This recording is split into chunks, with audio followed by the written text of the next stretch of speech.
I noticed it when the screen behind you went to cannot connect to Wi-Fi. Bummer.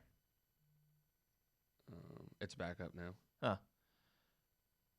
That was so weird. Can you see it on your end? We're back up. Facebook's back up.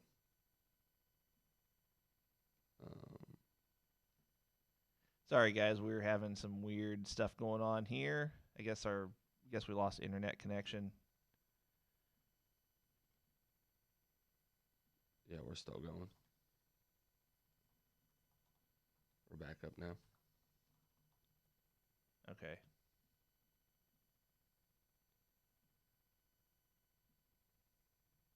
People are logging back on. I'm going to try to reset this. Actually, I'm going to refresh, see if that does anything. Sorry, guys, if you're still listening to us.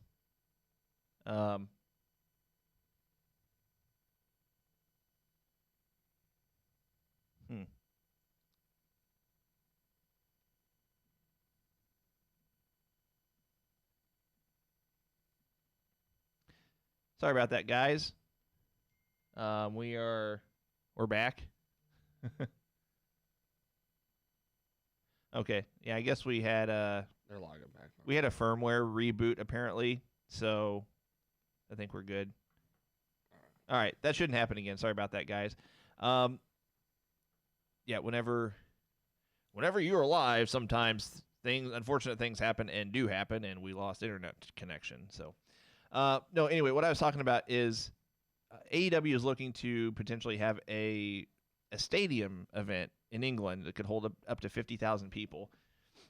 And I was just mentioning that I don't think they'd have a problem doing that because they have a huge fan base overseas. And if you go, there's another story that I read about the Fight TV app that a lot of people that are on the Fight app, that's how they access AEW, and their numbers are through the roof.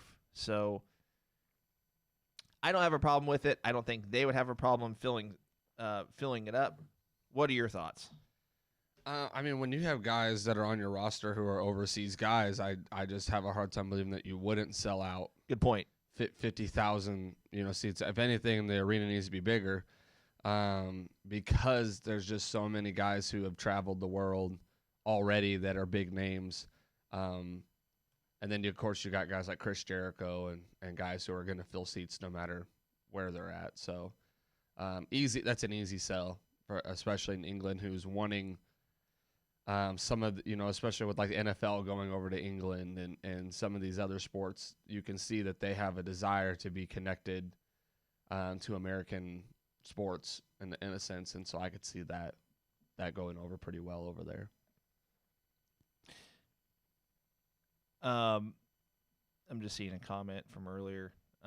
Mark says Cole's correct. The way to pass the torch is to come in and work an angle. They know they may get shine from it, but they ultimately know they are going to lose and ride off into the sunset. It's their last dance, last day in the sun, if you will. Yeah, I agreed. Once again, I think that if you are in the twilight of your career and you're looking to end your career soon, that's the thing to do. Is you take the pinfall, you take the L. I will say there are certain people who get to win and retire. Like, I think Undertaker should get this win against AJ and retire. Like, 100% agree. He needs to be done. There are certain wrestlers that I just feel like they deserve to get that W when they have their final match. Now, if you're going to be like Hulk Hogan, the Brett Favre of wrestling, and keep trying to come back and have a last match and keep saying, okay, this one's going to be it. Okay, now you're going to start taking L's. But when you've been as dedicated as some of these guys have been, I would have been okay with Kurt Angle taking a win on his last match. I respect him for not. Especially against Baron freaking Corbin. Yeah, but that tells you where Kurt Angle is on wrestling, is he wants to put over somebody. And, that's fine. That's fine. To him, I mean, it has helped Corbin in a sense of it got him even more heat. So, I just think it's a different kind of heat. I think it's just true, but it still made fans hate him even more. Yeah, heat is heat, I guess. So, okay, Well, let's recap last night's shows. Which one do you want to do first? Whichever one you'd rather start with. Let's start off with NXT because you watched all of it. I got to watch minimal parts of it. So we'll start off with this. Which did you think was the better show? We'll just kick it right off with that. AEW is going to have its time right now because of the two additions that they just brought in. That people are curious now of what's going to happen with those storylines. Not to mention the already high anticipation that people have each week for AEW. Now there's even more with the Brody Lee storyline, with the Exalted One, and with Matt Hardy. Damascus, sorry, coming back. So we'll get to AEW. We're gonna do NXT first, but I just want to say real quick, I read so many posts on social media that hated and bashed the promo with Jericho and Hardy last night. I'm just like, did I watch something different? I thought it was hilarious and I thought it was fantastic. I thought it was great.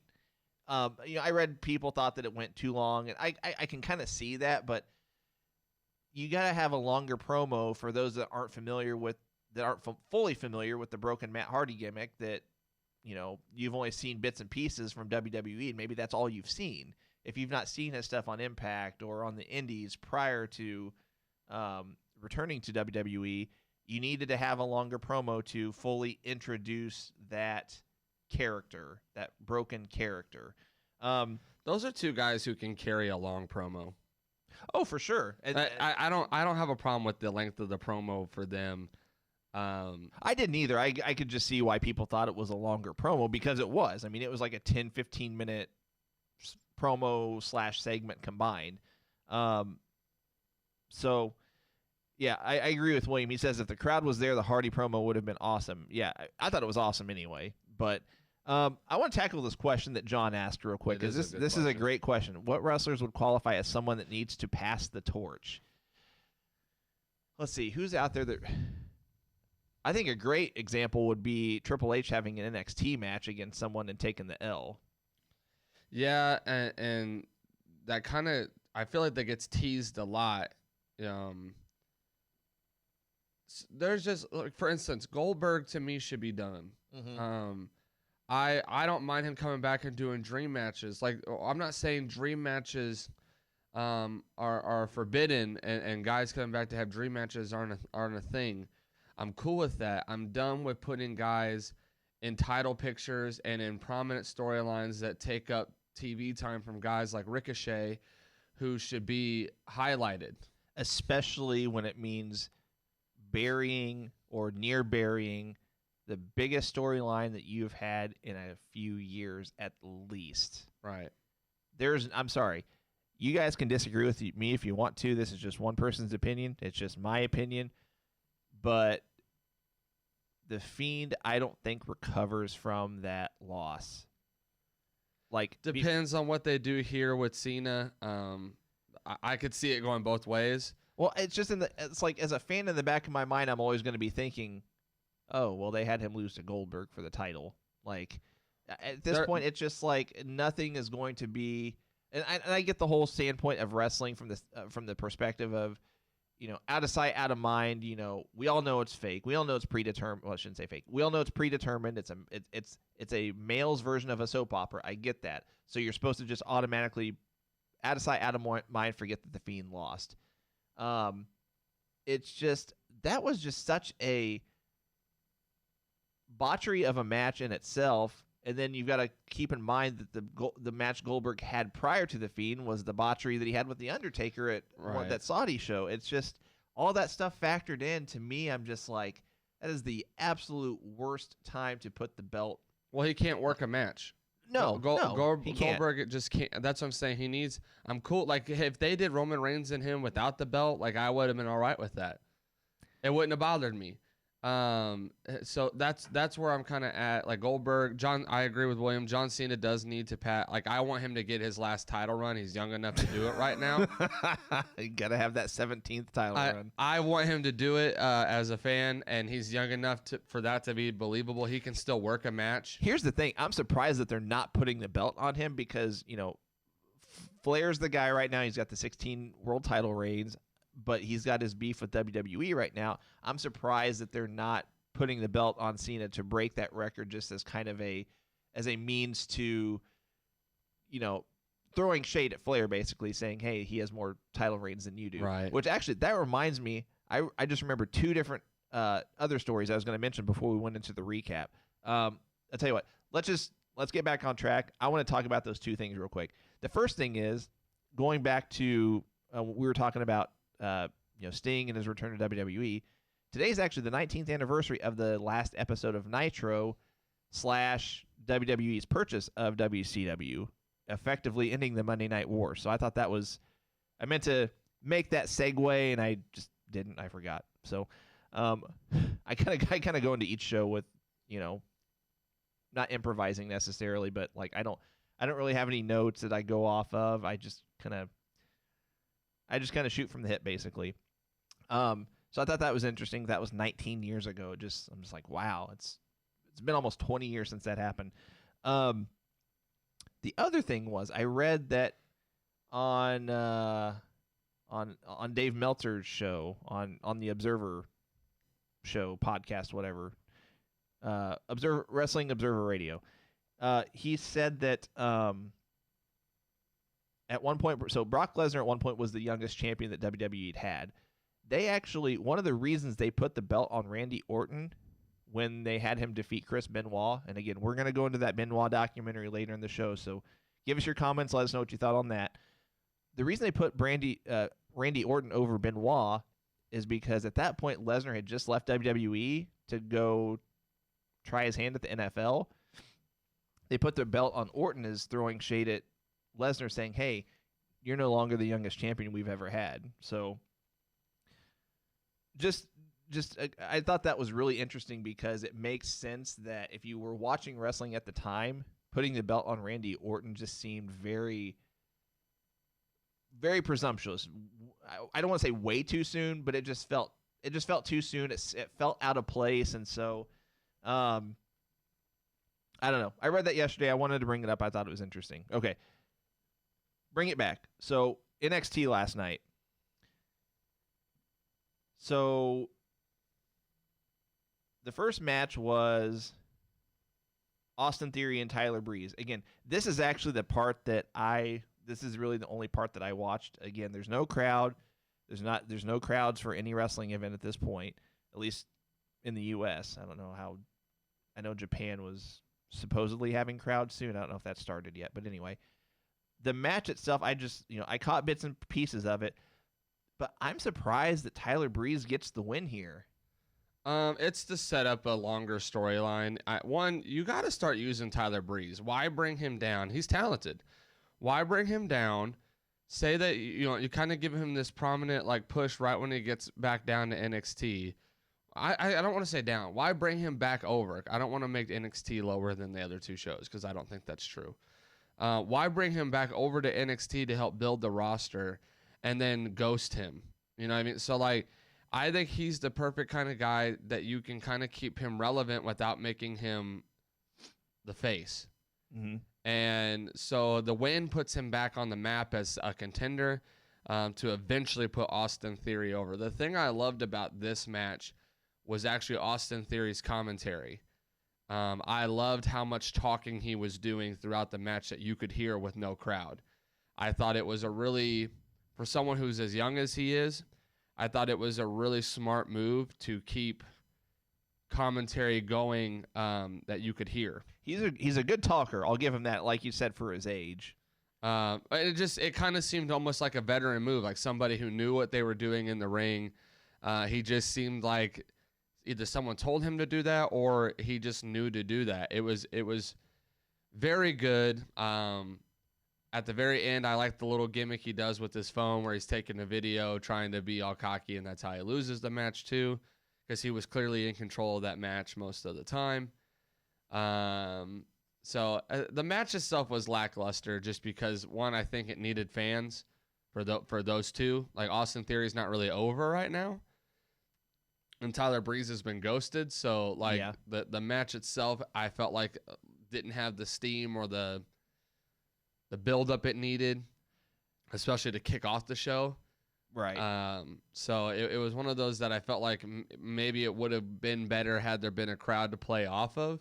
It wasn't a bad match, though. But for the most part, the match was good. It was dry. It was dry. It was definitely dry. I mean, Austin Theory's, I guess, talking or whatever you want to call it, for lack of a better way of putting it, kind of, it added an element to it, but it still just felt, and this could just be how it comes across on TV, I don't know. NXT just in general feels more dry than AEW does right now because of the empty arenas, the empty venues. So, I'm going to I want to address this. So we got some I think we have a Goldberg fan, which is fine. Mark says, to answer John's question, anyone who was once a top guy in the territory or company who is on the way out needs to pass the torch. They need to take the focus off themselves they need to take the focus off themselves and put a new face to the company / territory. John says, replying to Mark, he says, Goldberg isn't someone that keeps the spotlight on himself. Before I read that, I'm sorry, John, I got 100% disagree with you, and I'll explain why in a second. WWE paid him huge money to come back. None of the older generation wrestlers are putting the spotlight on themselves except for Jericho. Why can't the past generation exit the business on top? Answer, money. Because, John, that's not how the wrestling business works. That's not, and John, I know we've had conversations before. I don't know you very well, but I respect you enough to say that, we've had conversations in private and things like that, but I think it's the exact opposite. I think Jericho is actually the one that's making the effort to put other people over. I know AEW put the belt on him. I've read that Jericho didn't want the belt, that was a Tony Khan decision. I've also read that Goldberg, yes, he came back for money, but that it was a mutual thing, that Goldberg didn't make an effort to say, this doesn't make sense creatively for me to lose to the Fiend or whatever. And that's the problem I have. Okay, and I apologize for saying you're a Goldberg fan. I guess you say that you're not. That's totally fine. I guess what I'm getting at is, if you're a veteran in the business, if you're an icon in the business, and this is just one person's opinion, I respect your opinion and everyone else's opinion, but my opinion is, if you're a veteran and an icon in the business, you make an effort to specifically make your voice heard creatively and say, this, in the instance of the Goldberg and Fiend match, you would say, sorry, it makes absolutely zero sense to put me, as if I'm Goldberg saying this, it makes absolutely zero sense to put me over and win the belt whenever I'm in my 50s and bury a storyline that's been your hottest thing going in this company for years and just throw it in the trash. Because that's basically what, in my opinion, the WWE did with that. I mean, I bet if you go and look at WWE sales for Fiend merchandise, I bet it's went way down. Now, I don't know if you can look up analytics somehow on that. Unless you work for WWE, probably not. That's just my guess. But I'll say this too: you got to compare. Comparing Goldberg to Jericho is completely off base, because Jericho can still work a match.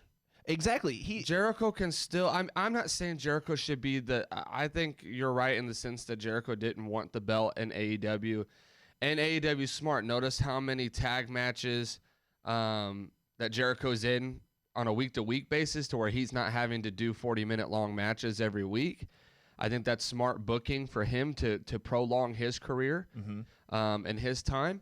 I think AEW was smart to put the belt on him to start with. I agree. I 100% agree with that. It was smart. There are times when you have to do that. One, like Impact. When Impact really blew up, it was because they were putting the belt on guys like Kurt Angle, who weren't necessarily as talented as guys like AJ Styles and Samoa Joe, and kind of had a little bit lackluster compared to them, but had the name and could still put on a good match. Now, if Kurt Angle was to come back now, I would say no way in heck are you putting a belt on him. Oh, no. Because he can't work a match like he used to. Goldberg cannot work a match like he used to. He can come in, do the spear. He can come in. He barely hit that. He barely can't even do a jackhammer. He barely got Bray, and Bray Wyatt's a bigger guy. I get it. But he barely got him up for that. It wasn't believable. In all fairness, I think that well, I don't know this for a fact, but there are rumors going around that that Bray Wyatt sandbagged him. Either whether he did or didn't, as jacked and big as Goldberg is, he had no problem hoisting that dude up. At least not as much. It looked bad, and the problem I have as well. The only disagreement I have with Alex is that I think the Fiend can bounce back from that with the John Cena storyline if done correctly. I hope WWE does something creatively to make it. I heard there's a very creative like horror story film. They're talking about shooting that in like an abandoned warehouse, having like a horror story like rated R film kind of vibe to it. Either way, he can bounce back. I bet you his sales haven't been affected too much because people hate John Cena and want to see him win over John Cena. So I do think he can bounce back. John, I do agree that Goldberg was doing what Vince wanted. Vince wanted the spear versus spear match, and I get that for the title. So I don't know if Goldberg is so stuck on himself that he needs the belt, but I would say that from the mindset of trying to compare him to Jericho, you can't. Jericho can still work a match, an entertaining match. It can go for 20, 30, 40 minutes if need be. Goldberg's a good 10 minutes most.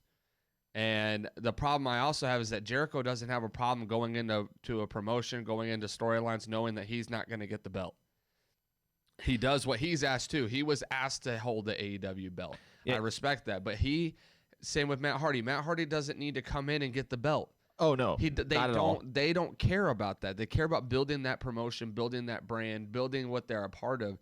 I don't think Goldberg cares about that. I think Goldberg cares about the money, and as long as the money's there, I'll do whatever I'm told. Right, and Mark makes a great point. He says Goldberg could never work a match. He was a grab at straws guy that just happened to hit. He is a horrible blemish in wrestling as a whole. Even in his prime, Goldberg had a spear. He had a jackhammer. He had this. I don't know. It looked like just like a one-off move that someone taught him so back in the day, WCW had their power plant, which is like the equivalent of WWE's Performance Center. It looked like a move that someone just said, "Hey, I'm going to show you this move, and let's see if you can execute it." It's like this spinning drop toe hold kind of thing into a submission kind of thing. He had that. He had like your normal pick up body slam kind of thing. That was basically it. So anyway, I think comparing Jericho and Goldberg is just, it's not even close. Apparently that's not what he's trying to get at. No, and John, I got you. Sorry about that. And I get that there's communication barrier. So, and if we're misunderstanding you, I apologize. The point I'm getting at though is, in addition to Jericho being able to work a match, Jericho has a better mind for the business. He speaks up whenever something doesn't make sense, and he's always done that, whether it's been AEW or WWE.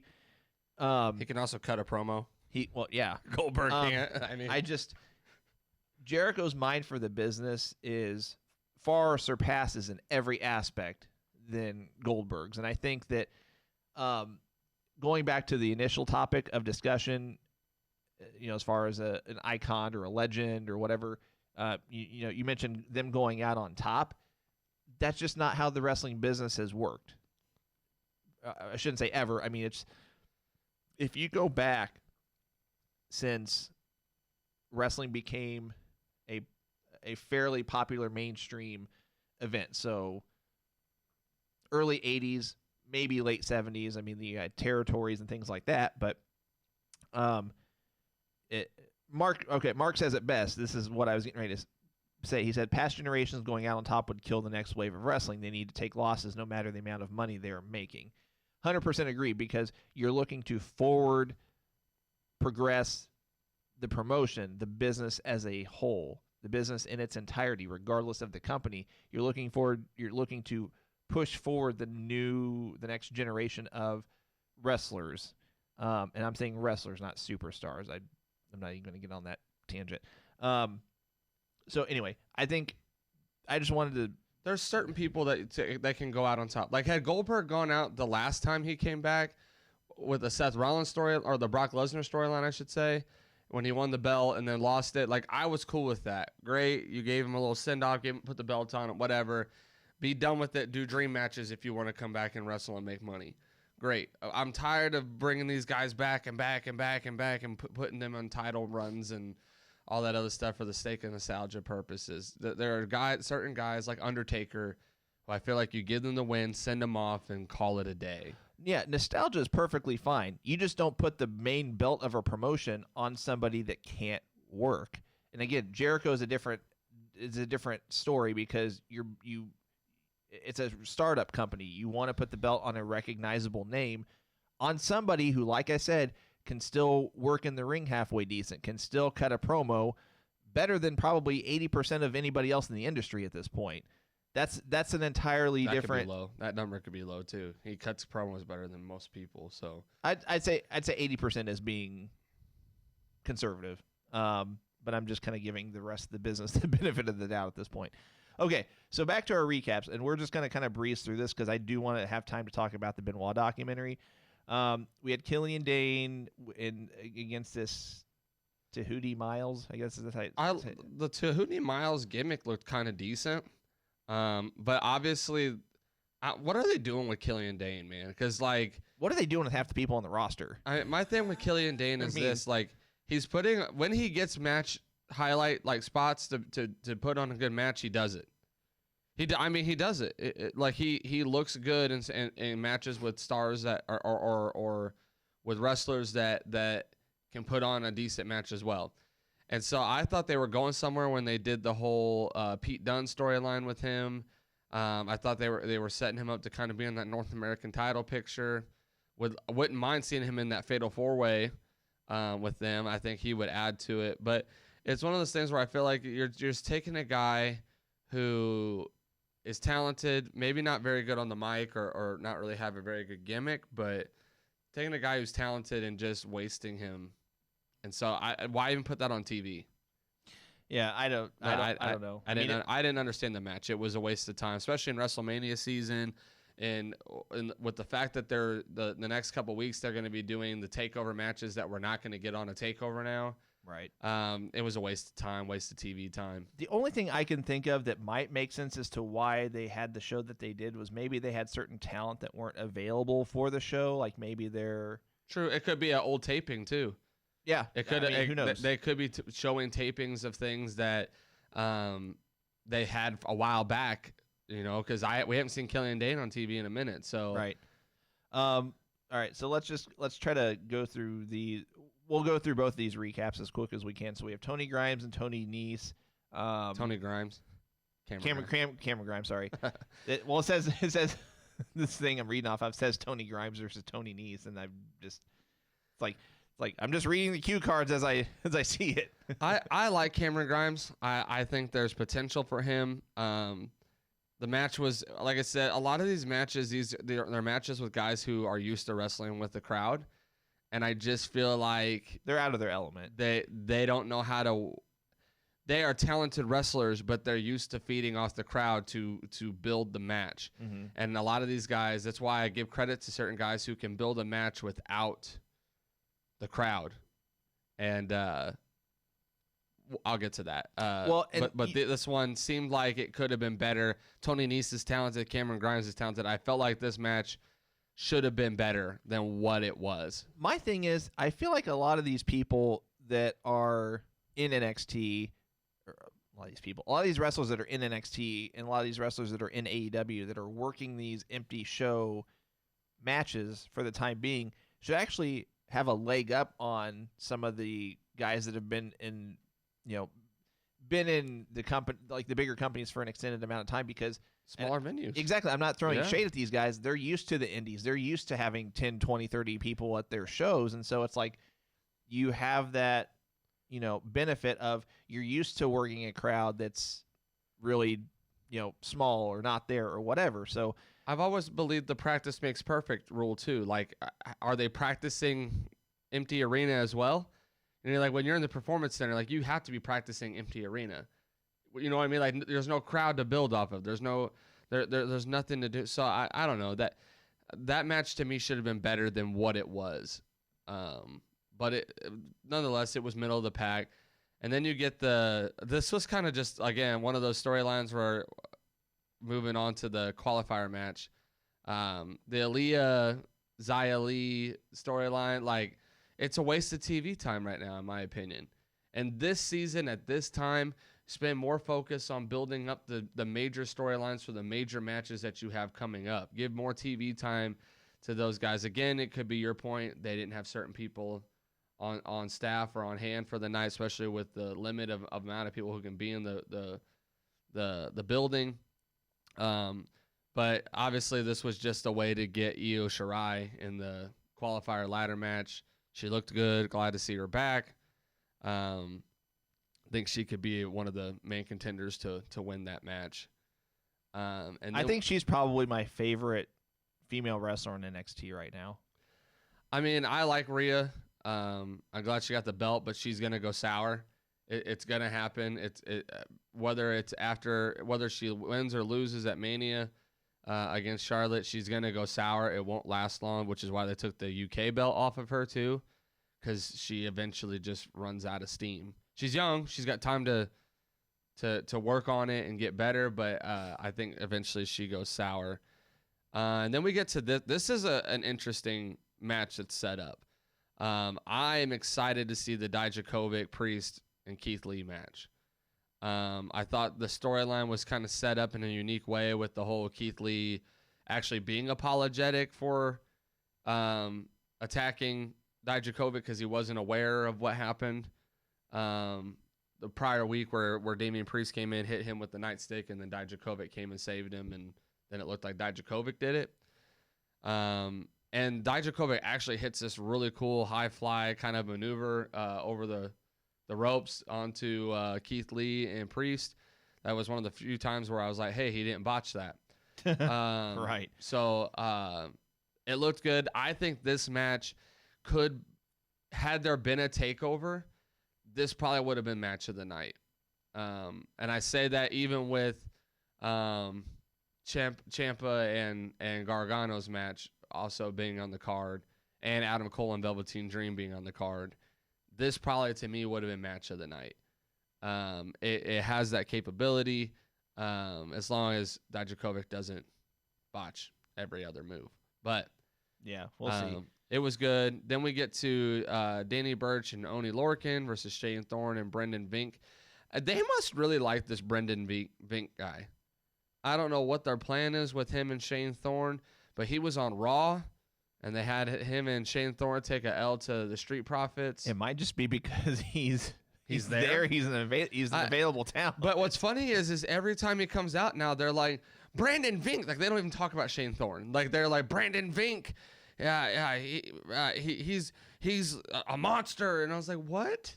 Like, we haven't seen him. It's like bringing Riddick Moss in to be the 24/7 champion. You almost sounded like you're McMahon on commentary. It's Brendan Vink, everybody. I don't understand just bringing him in and then acting like he's like I said, it's like bringing Riddick Moss up to be 24/7 champion. Like, what? Like, where has this dude been? And now you're gonna tell me that I should believe that he's a reliable threat to somebody? Like, I don't know. Obviously, Burch and Oney Lorcan get the win. They kind of teased that they could be in the tag title picture, as they always do. Just like any other tag team in NXT. They always have them win and be like, oh, they're so great. And then they never get a title shot. Then we get to the next qualifying match. I think this one was clear that Candice LeRae was going to beat Kaden Carter. I don't think there was any question about who was going to be in a ladder match when you have Mrs. Takeover there. I did watch part of this match. I watched the end of it. I like how they have Candice LeRae using the Gargano escape. That I will also say this. I like Kaden Carter. I think she has potential. She obviously has a lot of growing to do, but I like her. I think she has potential to grow. But I think just looking at the name on the card, I was like, yeah, Candice is going in that match. It wouldn't have made sense for her to lose that match. Unless there was other storyline being built. I was thinking about that last night. Now I know where they're going with it, but before they announced the gauntlet match for next week where all the second chance, the losers of those matches get another shot. Right. I thought maybe Dakota Kai could have interrupted that match and set up a Dakota Kai Candice LeRae storyline. Yeah. Which would have then made sense. Kaden Carter would have just been a filler in the ladder match. But Candice is ultimately in that match, and now we know that there's a gauntlet match. There's a few other names that could win that match, but I think ultimately it's going to be Dakota Kai that wins that gauntlet match next week. And then we get to this match, and this is one I wanted to talk about. Matt Riddle versus Roderick Strong. These are two guys that know how to work an empty arena. They can put on a match and not need people there. And so, bro, I love. So when he came out to the ring, he was like fist pounding the air. I know. And then he went to the camera and fist pounded the camera, and I loved it because he is literally operating as if there are essences in the crowd. I'm sorry. We'll get to AEW. He's literally It's smart. Notice the people who are making it work. They are going about business as if nothing's changed. And he's one of those guys. He came out. He did his gimmick. It was like he was doing a tryout still for WWE. Like he came out. This is who I am. I'm Matt Riddle. I'm the bro, and I'm gonna come out and show you that. And so him and Roderick Strong, they put on a good 15-minute match. I enjoyed it. I obviously I felt like I knew that Riddle was going to win because it doesn't make sense to not build him up right now when he has a match. Obviously, he's going to have a match in the next couple weeks that's going to be big, or Roderick Strong may not because there's really no storyline for him right now. This is a match on paper that, like I said, I didn't get to watch much of NXT. This is a match on paper. I'm just like, I need to go back and watch this match. And I didn't even, this is before I even, looked at, the results of it. Their websites you can go to that break down, move by move throughout the match. It doesn't look like it was a long match, but it still looked like it was good from what I'm reading. For time's sake, it was one of those 15-minute high energy matches. It was good. I enjoyed it. And then we get to the end of the night with the Triple H segment with Tommaso and Johnny. Now, this overall promo was great. Don't get me wrong. Was great. The only thing that I didn't like was they kind of made Johnny Gargano out to be kind of a, prick might be the right word. Just a little bit of he's obviously operating as the heel in the storyline. Mm-hmm. Which still feels weird to me. Because Tommaso's just such a good heel. I know. It's just all the other programs they've had. Not that Johnny's not. I've seen Johnny be a good heel, but against those two, I just feel like Tommaso should be the heel. But looking when Triple H was like, Johnny, come out. There's not gonna be any altercation. No, did you see what he did to me? He about tried to kill me and all this stuff. I was like, that's not even Johnny Gargano's character. I didn't like it because it made Johnny out to be this scaredy cat. And I'm like, no, if he's Johnny Takeover, he's Johnny Wrestling, he shouldn't be scared of anything or anybody. So that was the only part of it I didn't like. I get it for storytelling and all that stuff, but they get in the ring and they go back and forth. Triple H kind of teases that they could put it on the WrestleMania card, that it needed to be on that match needed to be on the biggest stage of them all. And they were like, we don't need a big stage. We just need an empty building, a ring, and a referee, and that's it. And so in 2 weeks, That was the other thing I didn't like. He was like, "You want to do it tonight?" He was like, "No." Johnny's like, "No. I need give me 2 weeks. Like, just make it for 2 weeks. Don't make him out to be like this coward. Make it for 2 weeks. Just say in 2 weeks' time, I'll have you a building. I'll send you guys a location. There'll be a ring in there. You fight. Referee will decide it after this. It's over. If it's not over, you're going to be fired or off of NXT." So I like that they're kind of bringing that storyline to a final climax. I like how Triple H related it to how him and Shawn Michaels were. Mm-hmm. I thought that was a really good comparison of storyline. Triple H obviously just knows how to make a promo good as well. He's one of those guys who can just cut a promo. And so it was just really good on his part to kind of be that mediator that brought that intensity to a new level. So ultimately, I think that match is going to be good. Interested to see what building it is that they're going to be in and how that match plays out. But I think we can expect to see a match of the year candidate on the card now that we know how they're going to play it. So that is my NXT. Well, and then you're leaving out the Killer Cross. Oh, yeah. Sorry, I forgot. That was crazy. That just tells you how good that segment was. Is you left out the Killer Cross video at the end. Well, which also I'm glad you reminded me of that. So, because I'm trying to speed through as well. No, you're good. The Killer Cross thing, I'm excited for it, but I'm interested. They keep kind of plugging it in the Johnny Gargano, Tommaso Ciampa segments. I don't know if you noticed that. Yep. But they keep plugging it, which makes me think that he's going to show up in that match somewhere, whether it's during it or whether it is afterwards. He's going to show up. Maybe it's going to be to feud with whoever wins that match to kind of carry them out of that storyline. But I see him feuding with Tommaso. Really? I was going to go the other direction. And the only reason why is I don't see Johnny winning that match. I don't see Johnny going over Tommaso. So I see Tommaso winning that match. And long term, this is what makes sense. I mean, there's probably other ways you can go about this for it to make sense, but I see Tommaso winning the match. I see him keeping the face persona and Johnny coming out of it as still the heel, but maybe I'm getting ahead of myself. So basically, I see Killer Cross and Johnny having a program, and Johnny becoming transitioning from a heel to like a sympathetic face because Killer Cross is just going to waylay on him and just his violent persona that he's known for, that's just going to be unleashed on Johnny. And then Tommaso Ciampa is going to eventually get the NXT title back, and that's going to lead to Undisputed Era going to Raw or SmackDown. To me, it just makes the most sense because I think Undisputed Era has hit a ceiling in NXT that they need to be moved to Raw or SmackDown. And you had Roderick Strong take the L. I don't remember the last time that Bobby Fish and Kyle O'Reilly. I don't know why I couldn't think of his name.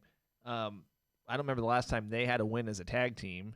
I mean, they were holding the belts about a month ago. The only match they've had really since that was a tag match for real was the rematch, which they lost. Yeah. I think it's clear that they're getting ready to do something with them by taking all the belts off of them. I just don't know if Velveteen Dream is the guy you put the belt on. I don't think you put the belt on him. I don't. I feel like it has to go back to Tommaso, which might be something that you see after Mania season. And to me, if you're going to put the belt back on Ciampa, it doesn't make sense for him to lose against Gargano. But right. I don't know. I could see where you're coming from. I just, Tommaso wins, Gargano gets beat up, and then it puts him back in a face role. He's playing Big Show on NXT. Yeah, he definitely has switched a lot here recently. Speaking of Big Show, he's on Netflix now on his show. I'm gonna watch it. If you've not watched it, check it comes out April 6th. I thought it was out already. No, it comes out April 6th. Okay, we can't watch it. I'm looking forward to watching it. As about to say, I've not watched it yet, but there's a reason I haven't watched it because you can't watch it yet. I'm excited. It looks good. wanted to read real quick. Mark says, being able to work in front of 0 people or thousands is a sign of true talent. The fact that you put the same effort into the match is key and sets certain people apart from others. 100% agree. And it just goes to show the talent level of some people that they're still taking the same bumps. They're still executing the same moves as if, like Mark said, as if they're working in front of 10, 15,000 people. So before we get into the AEW recap, I need to do our little read here real quick. Promotional consideration paid for by the following. You can check out the Going Broadway podcast with new shows every week on Apple Podcasts and Google Podcasts, as well as a number of other platforms where you can access your podcasting. For those of you watching us live right now, each show is archived, and you can go back and watch any one of them on Facebook or on our YouTube channel as well. We are live on Facebook and YouTube simultaneously now. We are at www.facebook.com/Going Broadway Podcast. We are also at Going Broadway GoingBroadwayPodcast.com/YouTube. You can check us out there. Please also download our free app. It's called Yo Radio. It can be downloaded through the App Store or Google Play. Yo Radio is the most advanced user-driven streaming radio service on the market today. Everything you would expect and more from the most full-featured platforms ever developed. Listen to an endless genre of music, podcasts, including our show via the Lineup channel, sports news, and more 24 hours a day, 7 days a week, and it's always 100% free. Again, that's Yo Radio, available via the App Store, Google Play, or by visiting yoradio.com. You can also check us out on our web host at lineupmedia.fm. Please also remember about our belt giveaway that we're doing either once our Facebook page hits 2,000 likes or our Twitter hits 1,000 follows.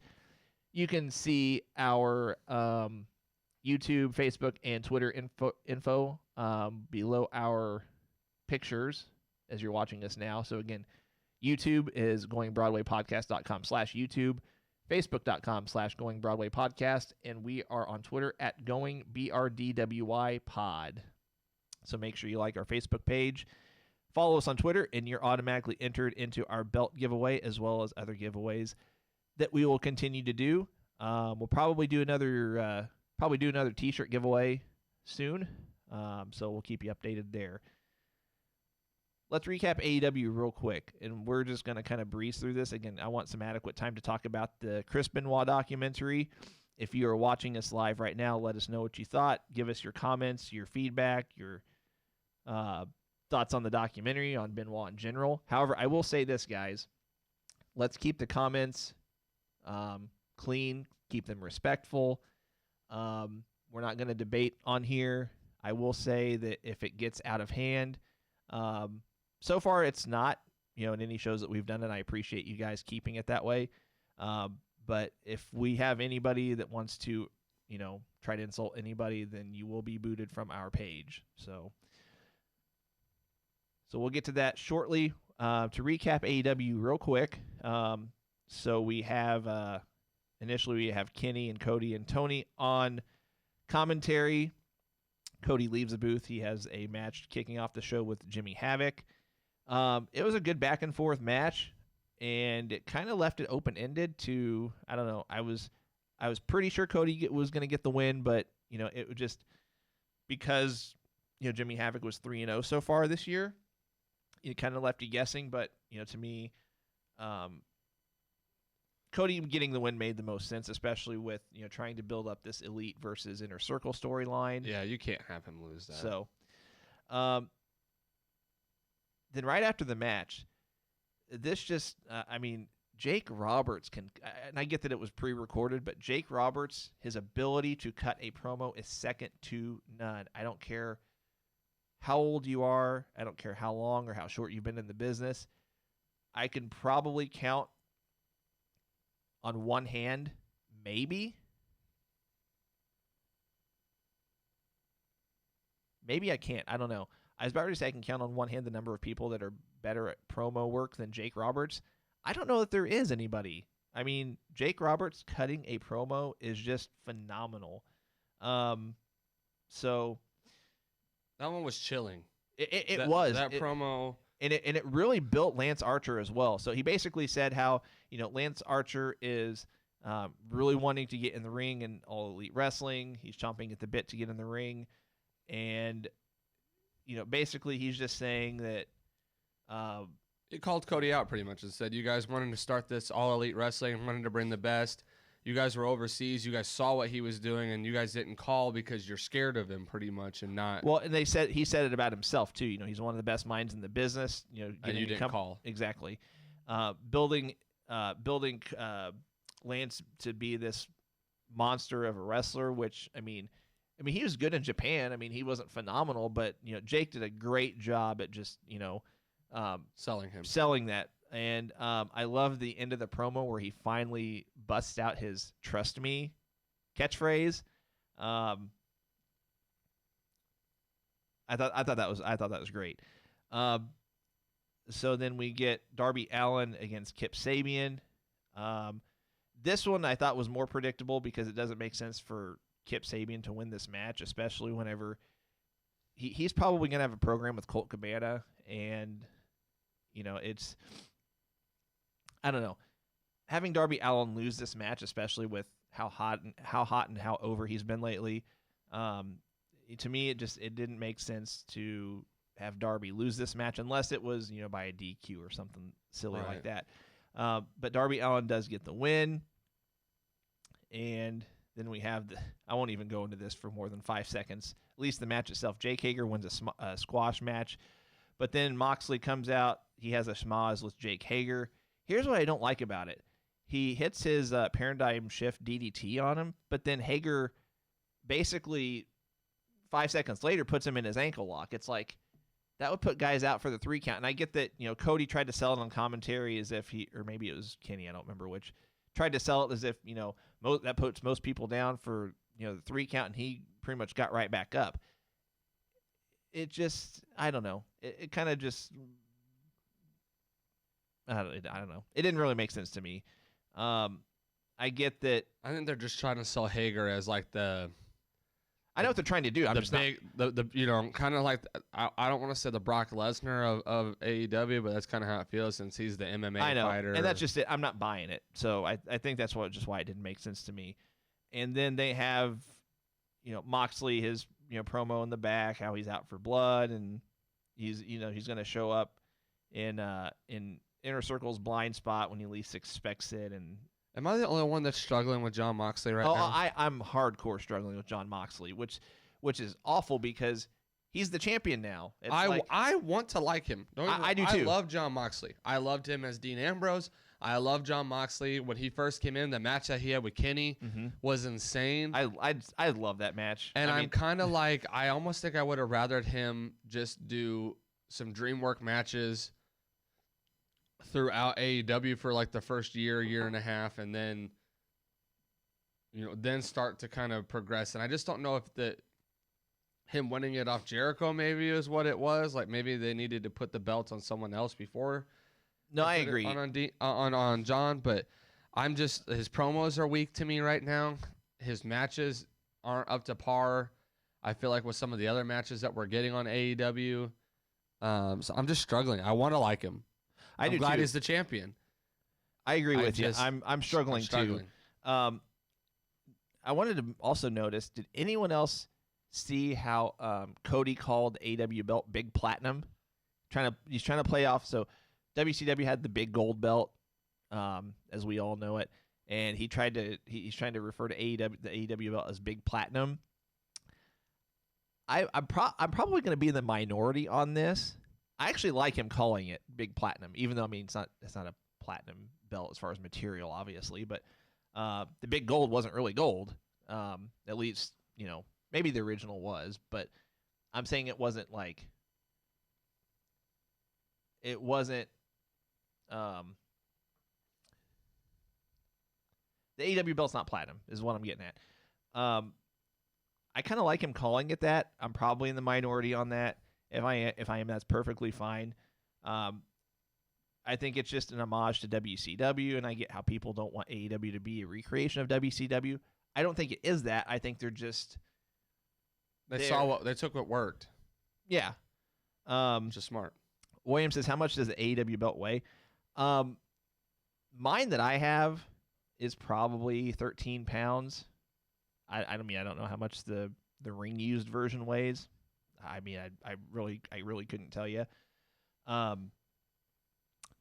So anyway, I want to breeze through this because again, I want to talk about the Benoit documentary. So we have the Brody Lee vignette where he's eating with his people, I guess, for lack of a better way of putting it. Cody says way too many times in this broadcast how he knew Brody Lee by a different name. I get what he's saying, but you don't have to say it 3 different times. I'm just curious if they're trying to make sure people know who he is. I think people know who he is. Maybe that's what Cody's going for.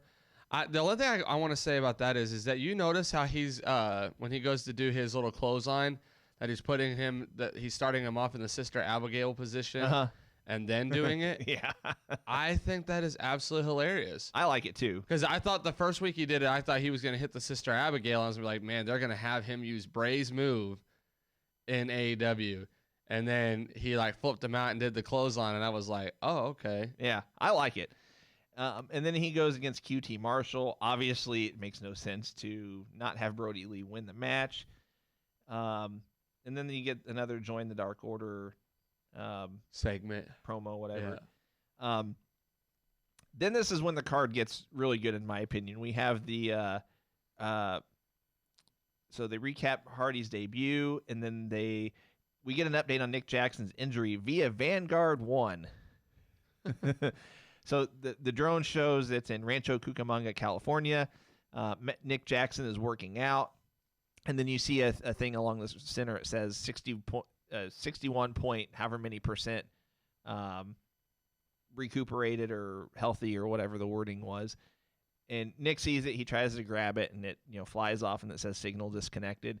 I like how they're using Vanguard in their storylines. I thought that was brilliant. And then we have, unquestionably, not even close between AEW or NXT, the match of the night. We have Sammy Guevara against Kenny Omega. This was a fantastic match. I would say, and this was Kenny's first singles match since the Iron Man match he had with Pac a few weeks ago. And Kenny, by the way, Kenny's AAA Mega Champion. He won it off Rey Fenix back in October, I think is what they said. And just the match from start to finish, I mean, inside, outside, back inside, outside again. It was just both of them. And to Sammy's credit, he did just as good a job as Kenny did, in my I was opinion. getting ready to say, Sammy, this match got to show how talented Sammy Guevara really is. Agreed. I think if one-on-one. Actually, I don't think it mattered that there weren't people in the crowd. I think this match put Sammy Guevara at another level of really showing what he can do in the ring, how he can hang with a guy like Kenny Omega, who's been he's been an in-ring performer for better part of probably 20 years now. Actually, I'm going to see when he made his debut. I think I'd say 20 years. So, like, we knew Kenny's good, but like when you see Sammy in this match, you're like, okay, now I see why you're with Jericho. Now I see why you're getting pushed. Now exactly. I see. So 18 years. So an in-ring veteran like Kenny, who's been in the ring for 19 years. I'm sorry, 19 years. So yeah, I was about right. So almost 20 years, and it was a competitive match. It had some intrigue. I mean, at least in my mind, you kind of knew Kenny was going to retain the title, whether it was, again, count out, DQ, either which way. It's hard to believe that he was going to lose it on an AEW show, in my opinion. Yeah, I mean, there have been some interpromotional title changes with, guys in the Elite, and didn't they have a? I'm gonna look at something. Didn't they have a AAA tag title change on an AEW event? Yeah, because their names held it. Lucha Bros had them. But didn't they? Or the Young Bucks had them, or Lucha Bros had them, and the Young Bucks won them, or it was vice versa. Right, but okay, neither of them happened on an AEW show. I thought it had, but apparently not. They had a match for them. I don't know if they changed hands though. I thought for some reason it was, and it wasn't. But that's my fault. But again, it was a fantastic match. Kenny gets the win via pinfall. as I think he should. But again, this match really put Sammy over in a huge way. I think that this was the kind of match whenever you're a wrestler for a company, you go in the back and the guys in the back give you a standing ovation once you walk through that curtain. For Sammy especially. Then we have the Jericho and Hardy promo at the end of the show. Like we mentioned, they went back and forth for a good 10 or 15 minutes. I didn't feel like it went too long. There are others I saw on social media thought that it went long. I thought it was the perfect promo, that it went the length that it should have. I'm blown away by it.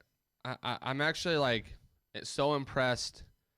One, the fact that they're using Matt Hardy the right way. Agreed. The fact that they are allowing creativity to be at the forefront with Matt Hardy's gimmick. One, I know it was cheesy, but that's part of the gimmick. Agreed. I mean, people I don't think understand. Sorry, not to interrupt you. I think people don't understand that Matt Hardy's broken character, it's supposed to be comedic. It's supposed to get you to laugh.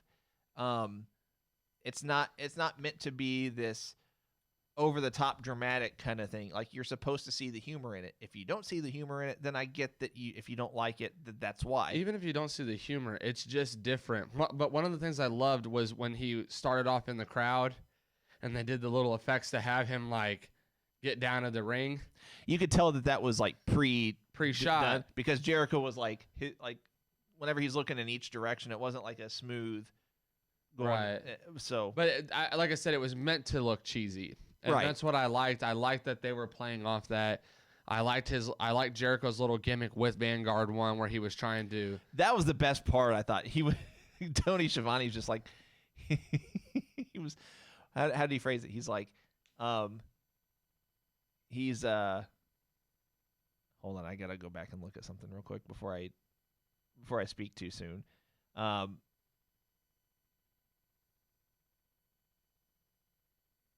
But basically, yeah, Schiavone's like, you're shooting Jericho. You're shooting a promo on a drone. It was just overall good. And Jericho, again, this talks about how good Jericho is too. How to cut a promo with a drone. How to cut a promo with Matt Hardy. And I like the whole play on. I can see Matt inside there. And I liked Matt Hardy's whole, like, you might know my body, you might know my name, but you don't know me. And was talking about the essences in the crowd and all those things. And I just thought it was such a very well creative promo that you just don't see anymore. You just don't see promos like what Matt Hardy cuts and what Chris Jericho cuts. And when you put them in a ring together, and you expect a 20-minute promo, because it needs to be that with how good they both are. And you could tell it was organic, because there are certain parts of the promo where it's just like, that they didn't rehearse that part of it. I mean, they just happened. Know each other though too. They've worked the business so long together, been in tag team wrestling a long time against each other. I just, like, they know each other. Like, yeah, it was a fantastic promo. I thought it was very well done. Obviously, I'm sure they had their talking points that they wanted to get through, but besides the talking points, the way that they were just able to improvise and go back and forth, it was great. I can't wait till we get the crowd back. Because the only thing I can't stand is that Hardy had to come into this business with no crowd, because the delete chance would be through the roof. The wonderful chance would be through the roof. I agree, but you gotta remember though that they're gonna be that much bigger. The first AEW, yeah, I know. The first AEW crowd. The first time you have, so for any sport that's out there, your first live wrestling event with AEW, your first live wrestling event with WWE. Your first baseball game, your first basketball game, any of these sports, the first event back after this coronavirus stuff, like, people are going to eat it up. Oh, you're going to have high viewership regardless of the sport, and I think that it's just going to help, and not to get, I'm not going to get overly political. I'm just approaching this from a business standpoint. This is going to be such a boost to the sports industry, because, again, you're going to have the viewers, which means you're going to have advertisers who are going to want to be all over, wrestling events, baseball, hockey, basketball. You're going to have an influx of people that want to go to these events live because they've been so starved for sports or they're starved for sports now, us included. But by the time we're able to get back to life as normal, whether it be May, June, July, whenever, people are going to be so starved to go to these events that like you're going to have people that buy tickets just to resell them for 3, 4, 5 times the amount on StubHub or wherever, and they're probably going to get it. So I just can't wait for that crowd interaction. Him and Brody Lee, both. I hate that they had to come in that way. Yeah, they're both making it work, and I'm glad to see that happen. So yeah, and I think they're. I'm not throwing shade at your comment, but they're doing more than making it work. I mean, they're doing a phenomenal job. The singing from Hardy was awesome. Yeah, I thought so too. By the way, the promo wrapped up with Jericho and Sammy Guevara attacking him, and then Kenny and Cody come out to make the save, and that pretty much ends the program by Tony saying, "We're out of time. We'll see you," or however he ended it. So I love how Tony always ends. Well, not always, but anytime he has the opportunity to end a Dynamite the way he used to end Nitro by saying, "We're out of time. We'll see you next week," or whatever. I think it's any homage to WCW, I'm all for. I'm not all for trying to replicate everything WCW does, but they're not doing that, I guess is my point. So, all right, let's take, we'll take 10 or 15 minutes-ish, and I want to recap this Benoit documentary. So if you're on the stream, let us know what you thought. We have had a few comments so far. I want to mention those real quick. I got to go back. So, Mark says, I'm going to go ahead and make this comment because I may have to leave before you get to the Benoit documentary. I'm not justifying any of Benoit's actions whatsoever on that night, but I wasn't aware that he had drugged his son before killing him. I can't help but wonder if that was supposed to be an act of mercy on his part, at least in his mind. And we'll get to that. And then I think we had another one somewhere. Maybe not. I'm still looking. Maybe it was the first video that we had to get out of and reset. Anyway, all right. So if you've not watched the documentary, you can actually watch both parts on YouTube now. It was on the Vice channel or Vice Network, or maybe it's Viceland. I don't remember which it is. So they aired part 1 and part 2. Part 1 was actually made available on YouTube last week, so people watched it ahead of time. And there were some parts of this that I didn't know about specifically. By the way, before we go into specifics, this is another example of anything that Chris Jericho touches or puts his hand on or whatever turns to gold. I think the fact that Jericho is, at least I think he's doing all of season 2 as far as the narrating aspect, but he obviously had a bigger hand, particularly in this document, because he knew Benoit. He worked with Benoit. He knew and worked with Guerrero. And, from start to finish, from the start of part 1 to the end of part 2, I thought it was very well told, very well orchestrated in the sense, from a sequential or chronological standpoint, how everything took place. But again, they weren't glorifying Benoit necessarily. I think it's okay to put him in that category of one of the greatest performers of all time. In fact, I'd probably put him in my top 5, at least in-ring performers. But, the person that he was in terms of, the acts that he committed were obviously not okay. What did you think? Like you said, there were some things that I wasn't aware. I was younger when it happened. I remember it. I remember when Eddie died, and how crazy that was. It blew my mind. I think I cried when Eddie died, because Eddie Guerrero was so great, and I could tell how much then that it damaged Chris Benoit just from the interview he did on the honorarium show that they did for Eddie Guerrero. But to hear the people closest to him talk about how distraught that really made him, after Eddie died, how he was spending time at Eddie's house, laying on Eddie's side of the bed, just crying. Couldn't get over it. Just really wrecked him. I understand it more now. I understand why he went down the path that he went. Not by any means justifying what he did. Right. But I see depression affects people differently, and so to get as depressed as he was, to be on steroids the way he was, and then also to have CTE the way he had it, it makes sense. All those things combined together, and the path that he went down, it just it drove him insane. It made sense to me. I was blown away by some of those things. I didn't realize. I remember them talking about how much testosterone was in his system, and I remember them ruling it as roid rage. The last that I heard, again, I was younger. Now knowing that there was CTE involved, I also watched the Aaron Hernandez documentary too, not too long ago, and it was the same case that he had a severe amount of brain damage in his head that they talk about how CTE messes with your emotions. And it messes. You get angry quicker. You get frustrated. You cry. They talked about how he was always crying, like he literally was crying his eyes out all the time.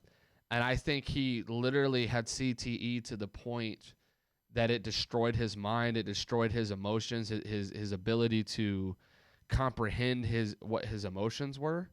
They said that his diary that he was writing to, or his journal he was writing to Eddie, was just bone chilling as well. As far as the things he was writing to Eddie, like "I'll see you soon," and all those things, I think he just went mad. He is one of the best of all times. I don't want to justify his actions. I hate how they handled it though. Eddie Guerrero was a drug using. I love Eddie. But he used drugs. There was a lot of things that Eddie did wrong. We glorify him and we put him all over TV. And I just feel like you got to have the same set of rules for everybody if you're going to blackball certain wrestlers for what they've done. Hulk Hogan has done some things in his past that are just crazy and terrible in my opinion as well. I'm bothered by the fact that he'll never make the Hall of Fame. I don't think you have to honor what he did wrong to honor what he did right. He was before all the medical things. I mean, he had medical things wrong. He had to stop the WWE did not have a wellness plan that was good at the time, right? Which hurts him. That they didn't take care of the wrestlers. He wasn't getting the help that he needed. He had CTE out the wazoo. Had crazy amounts of brain damage. Which he never got help with, and he had depression. They were letting him go out week after week knowing there was every wrestler that was on that documentary said, I knew he was depressed and I did nothing about it. Here's my perspective, and I get what you're saying as far as you're upset that he's never going to go into the Hall of Fame. I think, at least in my opinion, the difference between Benoit and a lot of the other guys that you mentioned is that, which, by the way, I have to correct you on something. WWE did have a wellness policy in place, or a wellness program, but they talked on the documentary about how much, at least Nancy's opinion, in text that she had with Chris, how much of a joke it was. That's what I meant. Like it wasn't really what it is now. Yeah. Oh, for sure. And just how however they were getting away with it, because Benoit had what they say at least I forgot what they said, how much he had in his body, but he basically was getting 10 times. Well, it was 10 times the amount in his body. I'm pretty sure they said it was 10 times the amount. I remember someone saying that he got basically a 3 months worth of testosterone supply, whatever, once a month. And so it was just, however much he was using at the time. I don't know if he was going through 3 months worth in a month, but it wouldn't surprise me. Is it addicting? I'm asking that on a real. I really don't know. If anyone knows, are steroids considered like an addictive drug? I mean, I would bet they're addictive in the sense that they may not be addictive from a and from an intake standpoint, but like from a How it makes you feel? well, from a physical anatomic standpoint, like the results that you're seeing from And taking he's them, trying to get his mind off things. He's hitting the weight room more often. Exactly. I guess I could see that. As far as him being in the Hall of Fame, like I was mentioning, I think I'm looking at his being Chris Benoit. I think I'm looking at this situation and his situation through a different lens than a lot of other guys that you mentioned, Hogan and Eddie, and all these other guys that had issues in the past. I think, this is just my opinion. I think I'm inclined to agree with Jim Ross in the documentary when he said that he doesn't think Benoit deserves to be in the Hall of Fame now or ever, because I think that murder is on an entirely different spectrum than, at least in the case of Hogan, racism, in the case of Eddie, the drugs that he took. Here's my rationale. If you're Chris Benoit, you have the choice to, take the drugs that he did, take the steroids that he did. He had the choice to continue to do those CTE inducing moves, the headbutt off the top. He had the choice to take the chair shots, because if you're a talent, yeah, you might lose your job, but you can tell McMahon, hey, I'm not doing this move anymore. Hey, I'm not taking chair shots anymore because it's affecting my health. And I get that CTE at the time wasn't as much of a mainstream, if at all. It was somewhat known at the time, because I think Nowinski said on the documentary that there were 4 NFL players that at that time knew that they had it. Not to mention just common sense. Taking a hard chair shot to the head is going to affect my health, even if it's done once. Right. I think. But for a guy that Jericho says it though, a concussion, you fight through it. I mean, at that time, especially, you had a concussion. That was like getting a scratch on your leg. Like you go in next week and you still wrestle. Right. It was viewed at that time as you're soft if you don't fight through that. It was viewed at that time as concussions weren't as big of a deal as they are known to be now. But whenever you're a guy that worked in Japan, you worked ECW, you worked prior to the no headshot or the no chair shot rules in WWE. He probably took thousands of shots to the head, whether, because of his own moves that he did or chair shots that someone else gave him. And so I'm inclined to agree with JR that, again, I still think, and I will always think, he was one of the best in-ring performers of all time. That Jim Ross made the point that, if you put him in a Hall of Fame, that it's just going to, bring it all back up. Yeah, I do understand that. It's going to bring back everything. It's going, like, you can't, because of the magnitude of how everything happened and how everything came to light the way it did. And I don't think that there's ever a time and place where, unless it's like 50 years from now or something, right. I don't know. Because the old cliche goes, time heals all things. But even then, I don't know. But here's what I pulled away from this documentary, in addition to all of the negative stuff. Chris Jericho, in putting together this documentary, brings Nancy's sister and David Benoit, like, reunites them and brings I shouldn't say closure, brings more of a peace to the situation, because it was said in the documentary that they were both told pretty much that they wanted nothing to do with each other, and they didn't elaborate on how much truth, if any, there was to that. But the end of part 2 showed them reconciling, and it was on camera. Even as David was talking, Nancy's sister walks up from behind. They hug, and Jericho brings them to one of the AEW pay-per-views. I think it was Double or Nothing, actually. They're in the crowd. David found this renewed love for the wrestling business. And I just, it made me even that much more of a fan of Chris Jericho, just for doing that. For seeing the need for it. Yeah. Like, because if you're a guy like Chris Jericho, I mean, that's nothing that you need to do or have to do. I mean, The fact that it was even on his mind tells you where his heart is. oh, for sure, exactly. And the thing I liked about Jericho doing this particular show is he remained, at least in my opinion, he shared it. He shared everything from a personal standpoint, but he remained impartial throughout Yeah. the show. Like he didn't, give favoritism one way or the other. He didn't, He was also honest and didn't try to insinuate. He said, I wasn't involved at this time. Right. Or, I don't know much about this. And didn't just try to insinuate based off of his personal opinions. Mhm. The two, again, I'm going to always err on the side of grace just because I've always lived my life that way and moving on and moving past.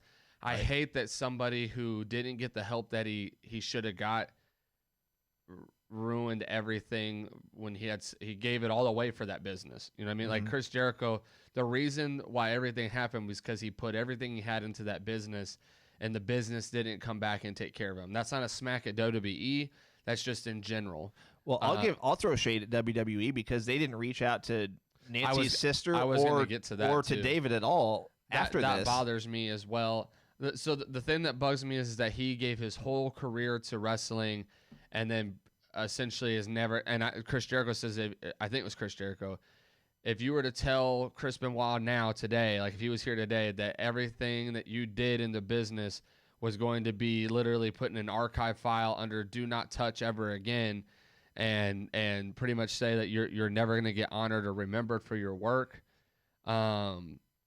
it would destroy him. And so it bothers me that there's so much that you're never going to get to hear about when it comes to Chris Benoit. Again, I get the understanding of not putting him in the Hall of Fame, but he will forever be one that I feel like at some point deserves to go, even with everything that's happened. I get that to some that's an unforgivable act. I always err on the side of grace and forgiving. Nobody's perfect. He had a lot of medical. That's why I feel bad for Aaron Hernandez. I'm not justifying the actions that these guys committed, but I feel bad because if they would have got helped, would that have happened?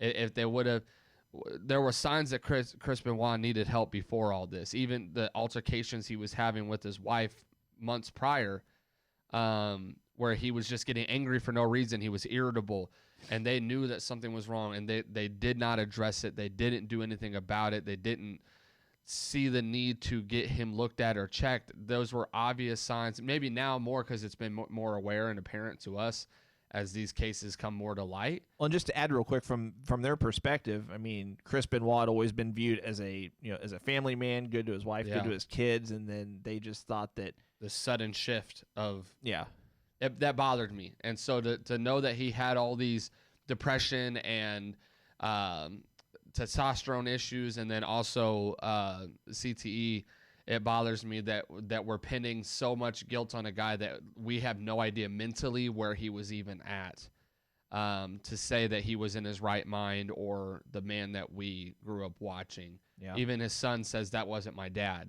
That wasn't the man that you guys will remember him always as this cold-blooded murderer, but I will always remember him as the family man dad that was always there for me, that was always, had my best interest in mind.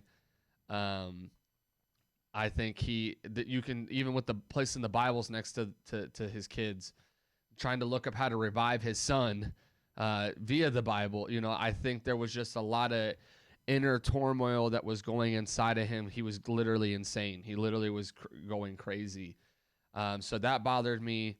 The other thing that really messed with me was, like you said, WWE not reaching out in a way to the family that still needed help for a guy that gave you everything. I mean, they literally that weekend, Benoit was supposed to win the ECW championship. Mm-hmm. He was supposed to win the belt. He was supposed to become the face of ECW. And honestly, had that have happened, ECW probably would have blown up, and it probably wouldn't have been the joke that it was when they rebooted it. He was supposed to come in and be the guy of ECW.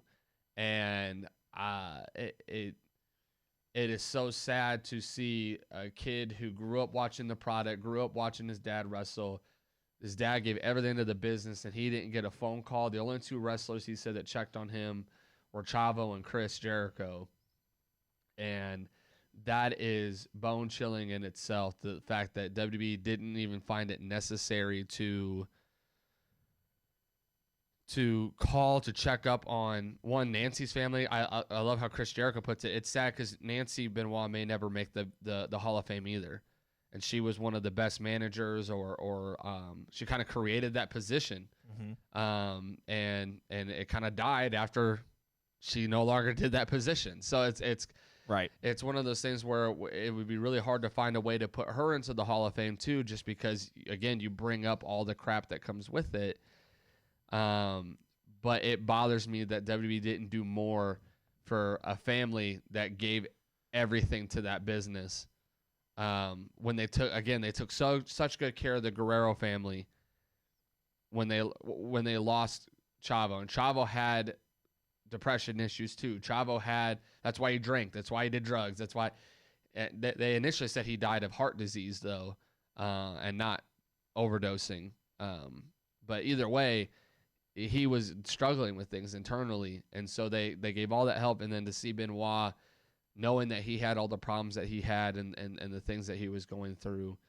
I didn't know that they sent JR to his funeral. Or was it Nancy's funeral? I think it was Nancy's funeral. I didn't know that they sent JR to Nancy's funeral as kind of like that we have to send somebody mentality. And that had to suck for JR to have to be the one that takes the blunt of all the backlash on that. Like, JR took the backlash of a lot of stuff whenever he was in WWE. I mean, he was kind of like their no wonder why he's ticked off with them now. Oh yeah. You know, like when you put so much into that company and then you get smacked on and treated like crap after you've taken so many, you've been the front line for so many problems and solving things and being involved. I understand where he's at now. But the fact that David Benoit kind of wanted to be a wrestler, and now we might miss out on what could have been maybe a reincarnation of Chris Benoit, is also sad too. I hope he becomes a pro wrestler, and I hope AEW signs him after he pays his dues on the indies and becomes a. Do we know if he's training? Like, is that something? I don't know. And I had read that rumor like years ago that was a possible thing, but he looked like he was in decent shape. You know, he looked like it would be pretty easy for him to jump in, but. Yeah, I'm not sure. We got to wrap this up though, because we're going almost 2 hours. I did want to mention a quick breaking news-ish story. Not that this is a surprise, but NXT UK Takeover Dublin has been postponed due to the coronavirus pandemic. The event had been scheduled for Sunday, April 26th, but has been rescheduled for Sunday, October 25th now. So a ways out there, but. It kind of sounds like Dynamite here in St. Louis. It was going to be on April. I don't know. It was going to be in a couple weeks. I want to say April 8th. Yeah, it was going to be on April 8th, but it's been moved to October. I want to say October 15th. Let me look. October 14th, I think. So, I've got a long wait now to go to Dynamite here in St. Louis. So, William says the After Dark show.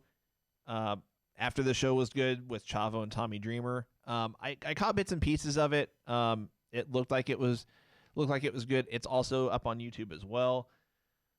Thomas says WWE not only turned its back on Benoit's legacy, but on both families as well. Yeah, I agree. That's the part that I most didn't like, is that they just turned a blind eye and didn't contact either of the families at any given time. It was handled wrong. Agreed. Well, I mean, like you said, Jericho and Chavo were the only ones that reached out to them after the whole situation to honor him. Either wait and get all the facts and then decide if you're going to honor him or not, or then don't, or don't. You know what I mean? Like the fact that they honored him, then the next night we're like, scratch that. Everything you heard last night, everything you saw last night, we don't agree with any of it, and now you're never going to hear his name mentioned ever again. Yeah, it was sad, but if you're a wrestling fan and you've not watched the Benoit documentary, again, it's season 2, episode 1 of Dark Side of the Ring on the Viceland network. It's a good watch. It's also up on YouTube as well. If you're like Cole and not watched any of season 1, go back and watch season 1 as well. I will be going back to watch season 1. So. They have some good ones. They've got Macho Man. They've got the Montreal Screwjob. They've got Bruiser Brody, the Von Erichs. They've all of them are, well, most of them are good.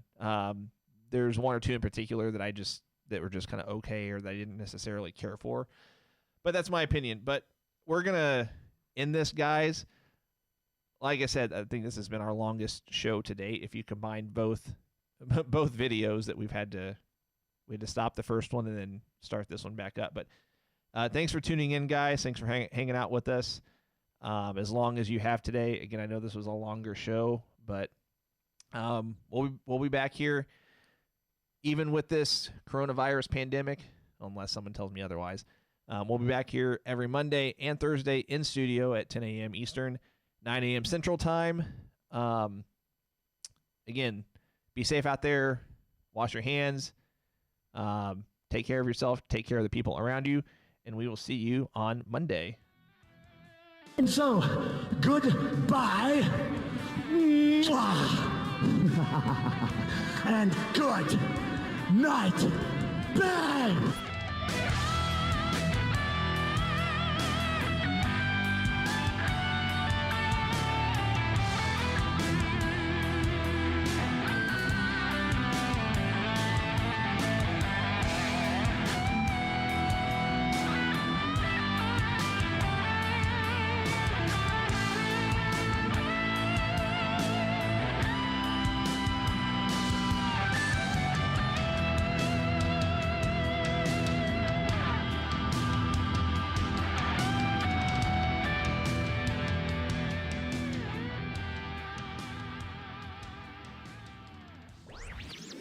This podcast was a presentation of LightUpMedia.fm.